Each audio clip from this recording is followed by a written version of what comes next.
সাবেক প্রধানমন্ত্রী ও BNP chairperson Begum Khaleda জিয়ার রোগমুক্তি ও সুস্থতা কামনায় বিশেষ দোয়া ও মোনাজাত হয়েছে। প্রতিনিধিদের পাঠানো তথ্য ছবিতে আয়োজন হচ্ছেন সোহেল আহমদ।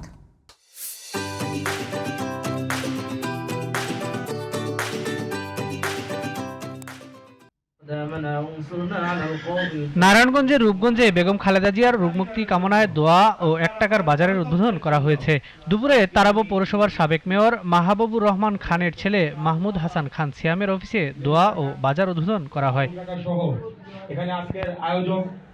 এদিকে দুপুরে ম্যাক্স সোয়েটার লিমিটেড কারখানায় দোয়া ও মিলাদ মাহফিলের আয়োজন করা হয়। বেগম খালেদা জিয়া বস্ত্রশিল্পে রপ্তানি বাড়াতে গুরুত্বপূর্ণ ভূমিকা রেখেছেন বলে মন্তব্য করেন বিজিএমইএর সাবেক সভাপতি ও বিএনপির কার্যনির্বাহী কমিটির সদস্য কাজী মনিরুজ্জামান।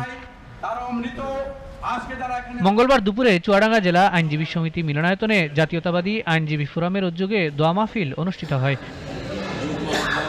সাবেক প্রধানমন্ত্রী বেগম খালেদা জিয়ার রোগমুক্তি কামনায় জামালপুরের মেলান্দহে দোয়া মাহফিলের আয়োজন করে উপজেলা বিএনপি। খালেদা জিয়ার সুস্থতা কামনা করে নরসিংদীর বেলাবুতে দোয়া মাহফিলের আয়োজন করে উপজেলা বিএনপি। প্রধান অতিথি ছিলেন সাবেক সংসদ সদস্য অ্যাডভোকেট সরদার সাখাওয়াত হোসেন বকুল। বেগম খালেদা জিয়ার রোগমুক্তি কামনায় বরিশাল নগরীর রূপাতলী দারুল সুন্নাহ কওমি মাদ্রাসার এতিম শিশুদের জন্য 2টি ছাগল দেন মহানগর বিএনপির সদস্য সচিব জিয়াউদ্দিন শিকদার। বিএনপি চেয়ারপারসন বেগম খালেদা জিয়ার রোগমুক্তি কামনায় দোয়া মাহফিল করেছে টাঙ্গাইল সদর উপজেলার ঘারিন্দা ইউনিয়ন বিএনপি। সোহেল আহমদ, জিটিভি নিউজ।